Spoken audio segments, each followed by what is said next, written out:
Greetings and welcome to the Cerebral Women Art Talks podcast. I'm Phyllis Hollis, your host. As an extension of my Instagram page, Cerebral Women, this podcast offers insights into the visual art world. I interview artists, mainly artists of color and female artists who will freely articulate what inspires their creativity. In addition, you'll hear interesting perspectives from dedicated art professionals who work with artists and the art institutions that feature them. I'm confident that collectively, these individuals will indeed stimulate your mind as they do our eyes. Please know these interviews are conducted in my Manhattan apartment, so please forgive the background sounds of city life. Welcome to the Cerebral Women Art Talks podcast. In this episode, I interview Brooklyn-based multidisciplinary artist Derrick Adams. His admired work spans painting, collage, sculpture, performance, video, and sound installations. Derrick received his MFA from Columbia University and BFA from Pratt Institute. He is an alumnus of the Skowhegan School of Painting and Sculpture, as well as a past participant in many prestigious residency and fellowship programs, including the Robert Rauschenberg Foundation Residency, a Gordon Parks Foundation Fellowship, a Studio Museum Joyce Alexander Wien Artist Prize, amongst many others. He has been in several solo and group exhibitions, and he has presented in numerous important public exhibitions. His work resides in the permanent collections of several museums, including the Metropolitan Museum of Art, the Studio Museum in Harlem, to name a few. I am proud to feature Derrick, not only for his impressive art practice and many successes, but also for all his hard work and effort supporting other artists. Welcome and enjoy.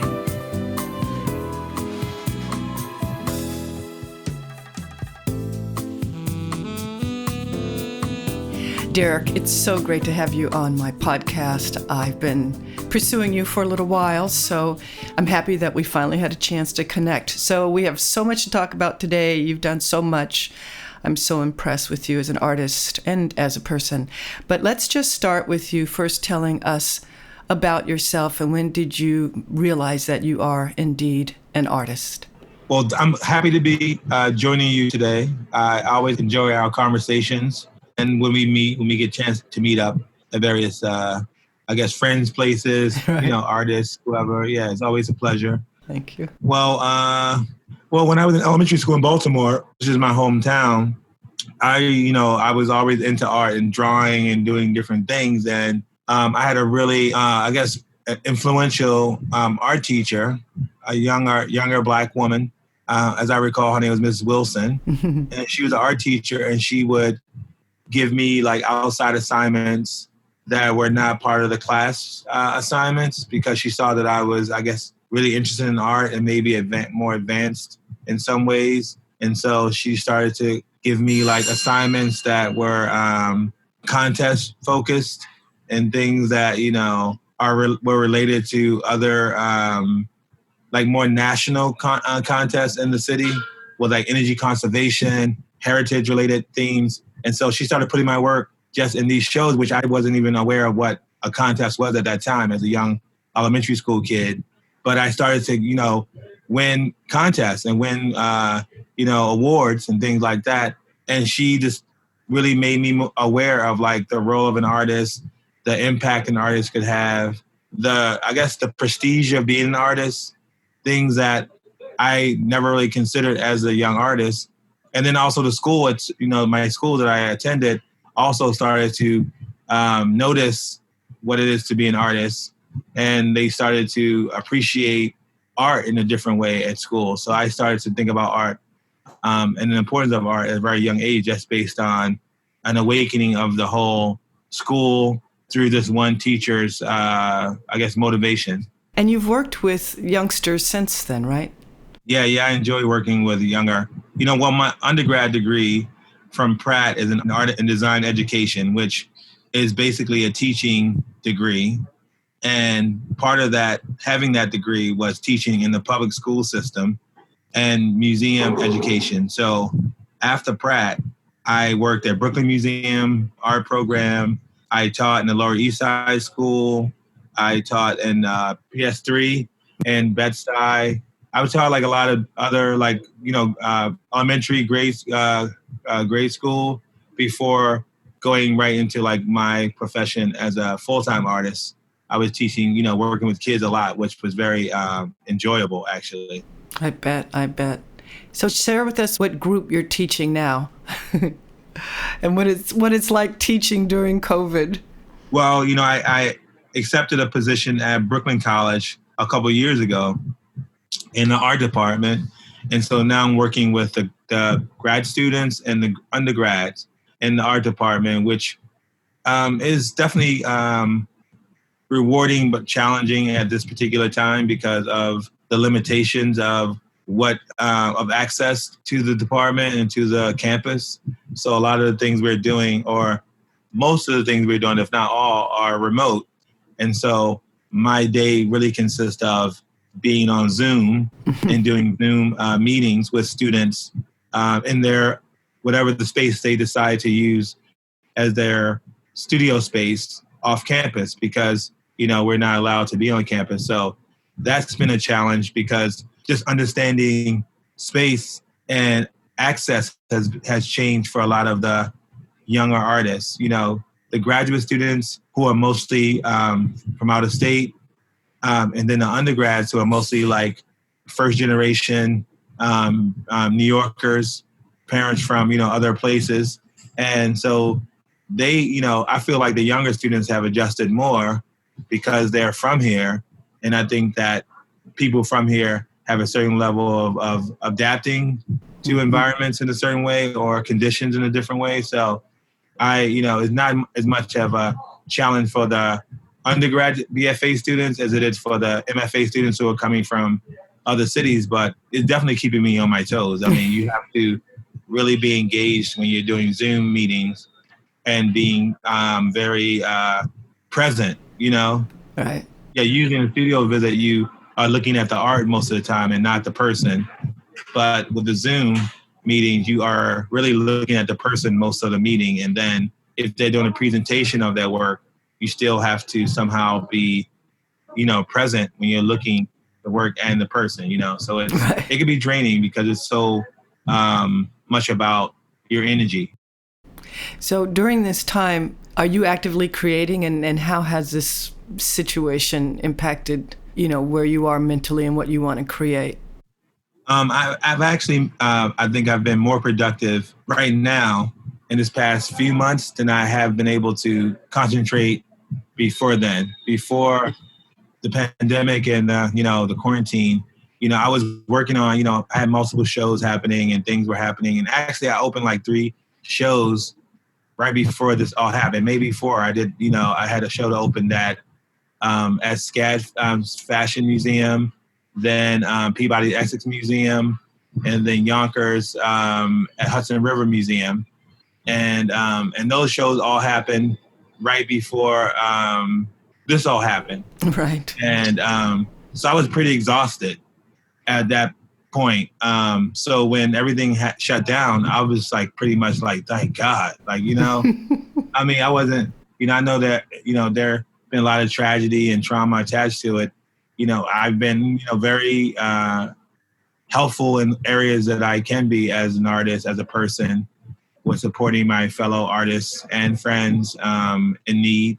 But I've also was able to really disconnect and just focus in the studio.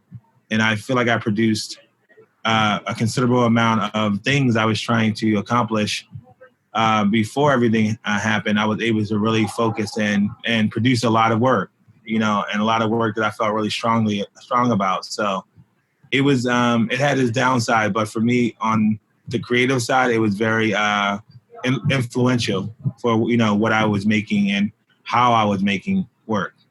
Well, you're a very optimistic, positive person, so I could see you definitely, taking. You have to be. Yeah, you have to be, and your work reflects that, and it's consistent in terms of colorful, playful, feelings and thoughts of happiness.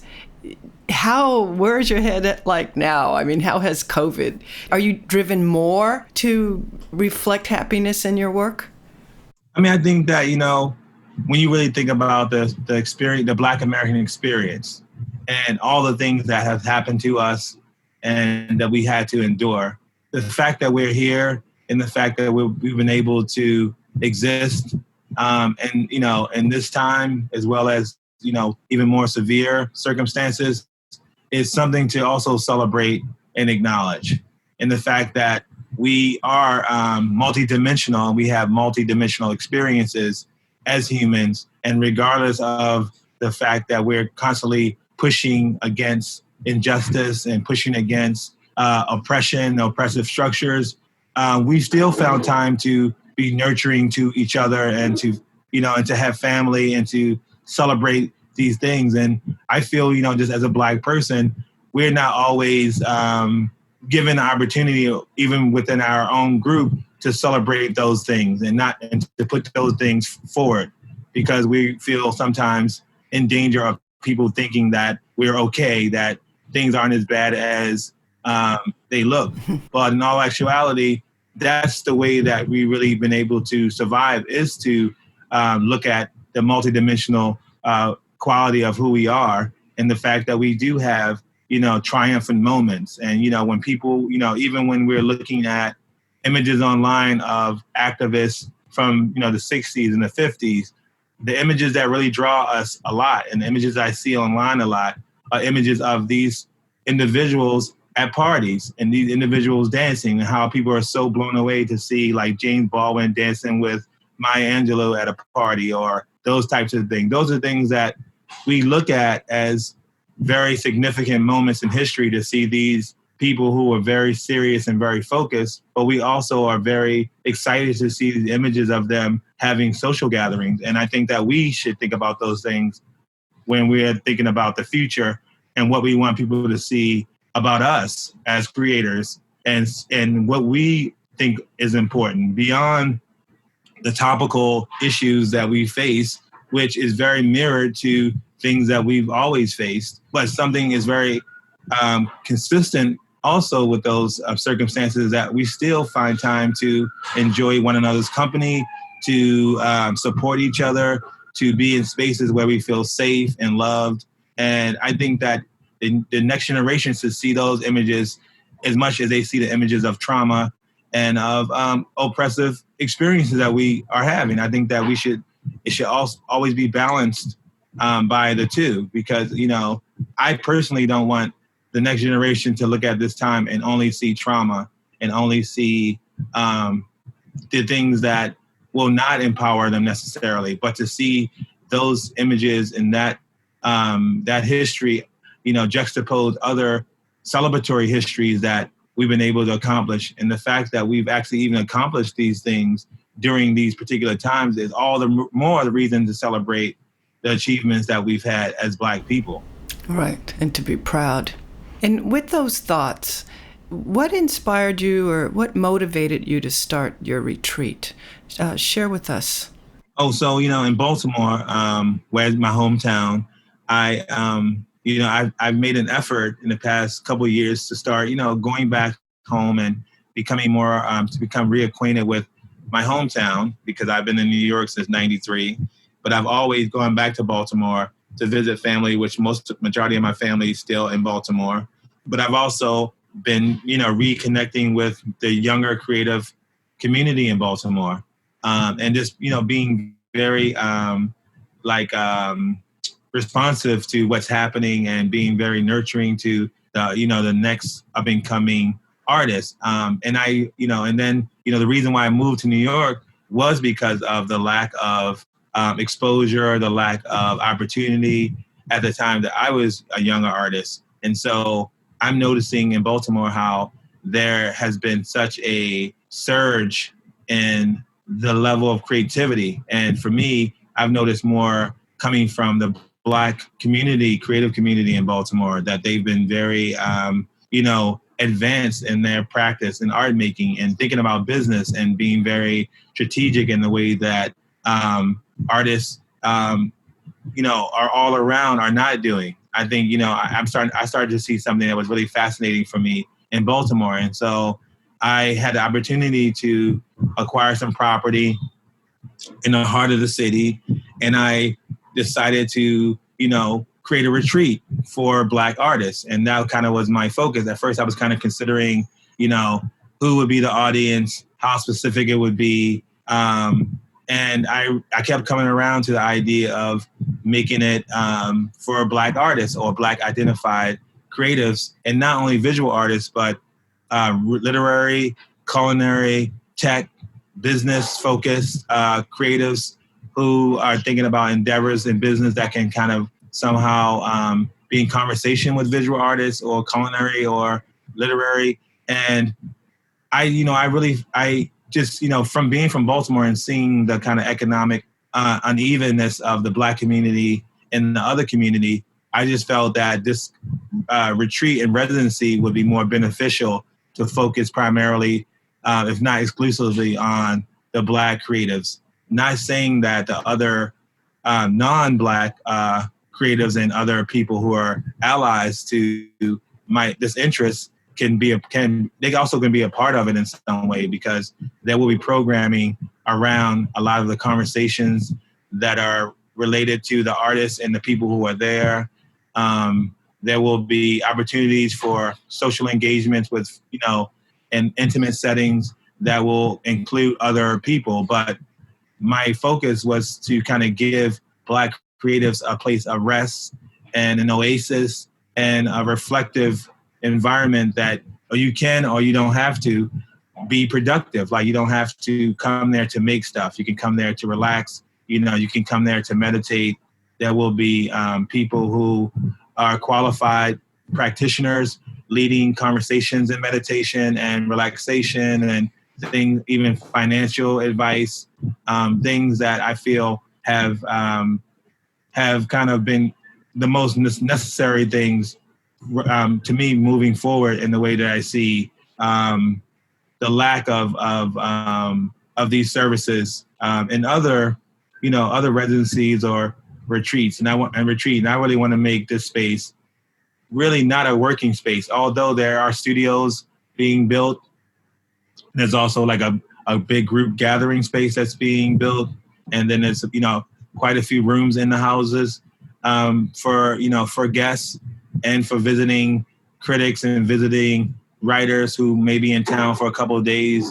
We will invite those people to come and kind of gather with the visiting artists and have dinner and have, screenings, things that would be part of beginning a conversation for these artists. But I really wanted to have this place that, like I say to people, my joke is like, I want to create a flop house. I want to create a flop house for Black creatives that they don't have to do anything. Just the fact that I want to pay, I want to pay, and I want to get people to pay for young Black people, and not only young Black people, but Black people in general, to have a space of just gathering. I want to figure out how to have a place financed that would just allow Black people not to actually be productive in the sense that they have to be accountable for making something before they leave. I want them to feel like after they leave, they could be even more productive from the time of rest and reflection on, at the retreat residency. Commendable. Thank you so much. You're a real advocate and a philanthropist. It's fantastic. And it's a twist on a business model, which is smart. And how are the creatives responding? I think, we're still working on it. We're still renovating the property and everything. And right now for the next year or so, because I'm hoping that it'll be done by next year. But what I've been doing, as a person, from Baltimore, kind of get reacquainted with my city, I've been kind of really taking the opportunity to engage with not only the visual art community, but also the grassroots community who are doing projects within the community, everything from like landscapers and people doing things that are promoting other levels of sustainability in Baltimore, business people talking about, how to be an entrepreneur, how to buy property. I've been really taking this time to just become really aware of what the dynamics of the city and what people are really interested in, and using all of this data to form a concept that is beneficial to everyone who participates in the residency. Because right now it's such a loosely formed concept that I want to have some structure, but I don't want it to be a structure that I feel is more about me than the occupants of the residency. So I'm really trying to, because the goal is to always have, out of the cycle of people, which will be a month-long stay, it always has to be one out of the 4 from Baltimore in any of the categories that are there. Everyone else is international.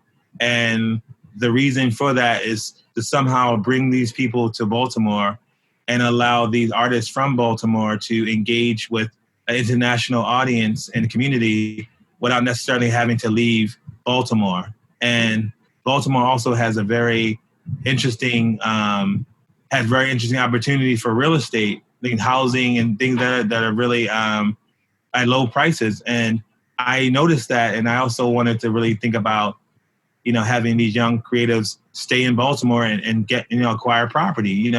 How can we bring revenue into the city for these creatives to somehow benefit in a way that they can stay in Baltimore, but also if they want to leave and travel like most artists or creative people do, they'll still have this home base in this house or this property that they can work in and thrive in, because I think that for me was part of the goal. It's part of the goal when I started to kind of understand the city and understand what was missing and what could happen, what's the possibilities. I really started thinking about opportunity for these artists as they start to kind of establish themselves. How can I be helpful? And I just thought that being a facilitator and connecting people would be, I guess, my biggest asset after getting the space up and open. It's wonderful. Thank you so much for what you do. So let's talk about upcoming shows. You mentioned a couple to me, like the wallpaper and at Wallach. So let you share with us the details. Well, I think I consider this project that I have coming up, to me, my most important and most substantial project. And it's not in a museum or in a gallery. It's a wallpaper commission from RX Art organization for the Harlem Hospital Children's Ward.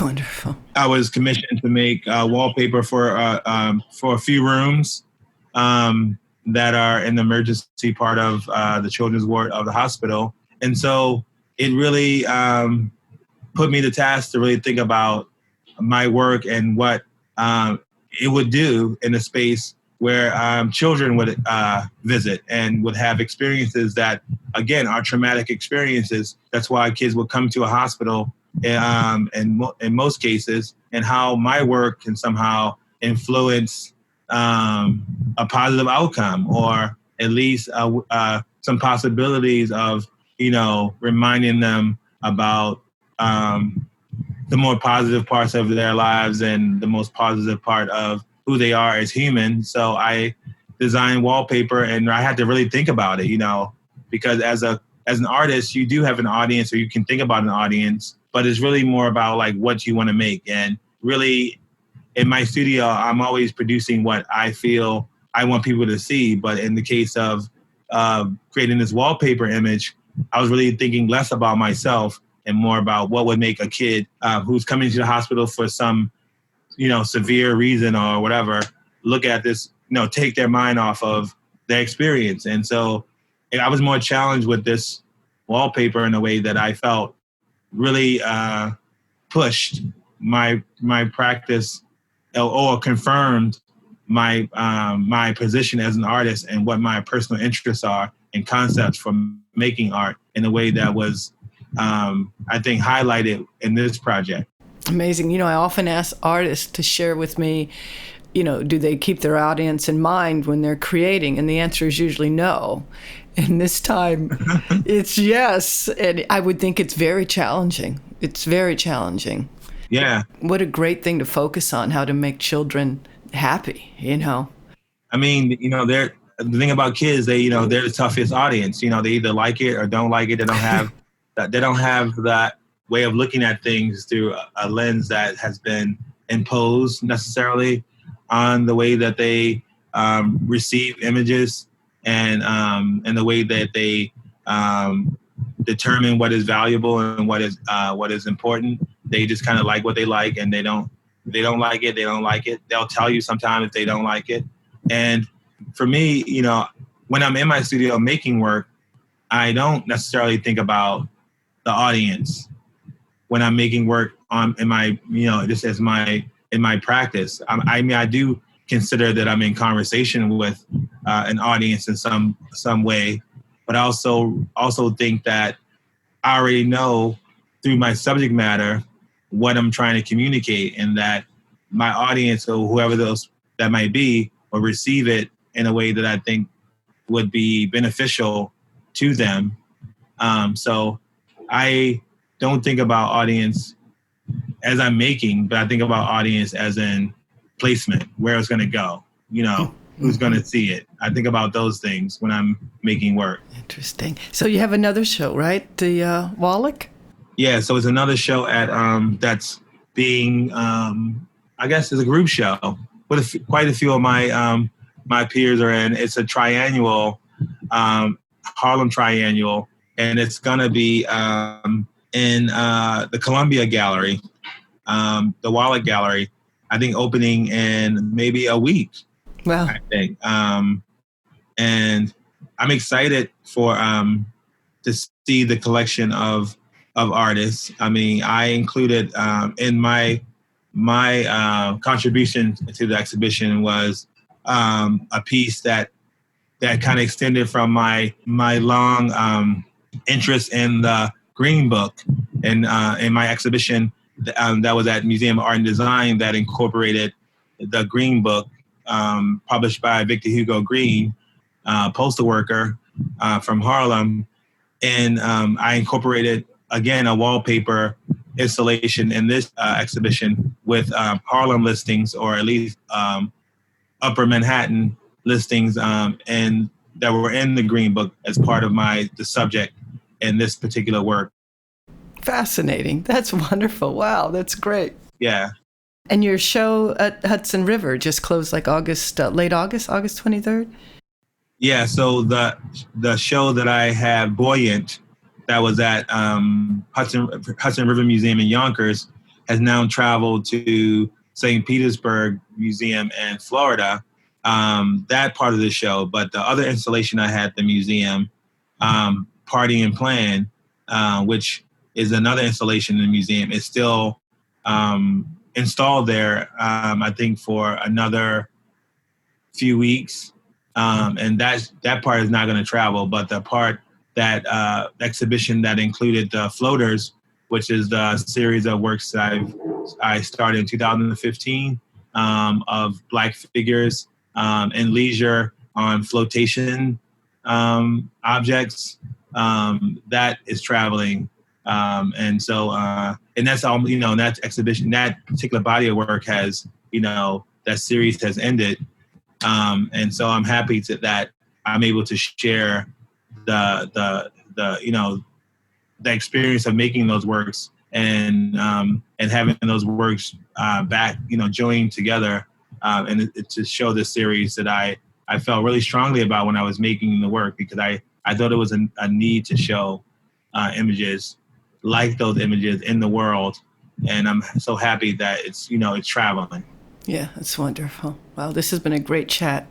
So we're at our last question, and I usually ask people at the end, what do you feel your role is as an artist? And we've been talking about you as a human, you as a person, this entire time.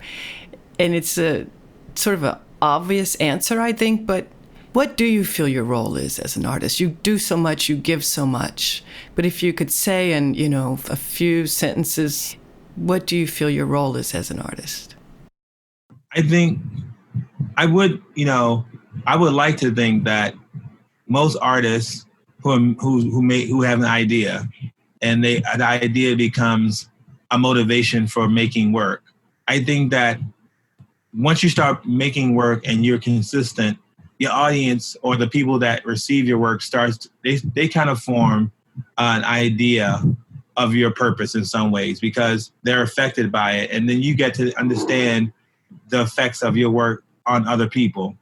And I think that from that, I've learned just over the time of making work that I've been an artist who's been able to remind people, especially Black people, of our humanity. And I've been able to remind people of our complexity, and that we're not just people who things have been done to us, which is true, but we also have these other experiences that, for the most part, we don't feel should always be promoted or are as important to be promoted. So I think I would say that my role would be a reminder of greatness. Yes. And I think of that when I'm thinking about the work, showing how great we are, showing how much we've been able to persevere. Mm-hmm. And also, just thinking about the things that, are important to me. And what is important to me is showing alternative perspectives and presentations of what is being shown in the world. And so I enjoy it because it's endless. It's so much information that, that's not present. It's so much visual culture and visual imagery of Black life. For me, I'm never going to run out of subject matter or anything, because I feel like what I'm doing is not something that is, it's starting to become more prominent within the art world, seeing young artists. Mostly young artists make images of everyday life and things that relate to Black culture in a more leisurely manner. But I think that is something that is still a challenge for us, because with everything happening, as Black people, we feel the need to respond to topical things of politics. And I think that is important if you feel the calling to do that. But I think that artists should also, Black artists primarily, should be able to talk about anything they want to talk about.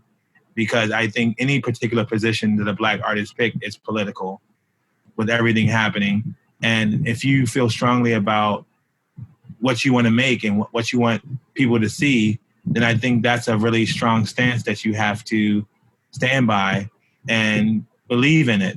And for me, I feel like I represent that voice in the art world, and I think it's a voice that is important to be there. Well, thank you very much for having that voice, and your legacy will be a very positive, uplifting one. And it will be. I hope so. It will be. Thank you so much for your time today. Thank you so much for having me. It's always a pleasure talking to you on and off of Zoom. I look forward to gathering with you at some point soon. Yes, for sure. Thank you. Thanks so much, Derrick. Take care. Thank you for listening to Cerebral Women Art Talks podcast. For additional content, please visit cerebralwomen.com and be sure to follow Cerebral Women on Instagram.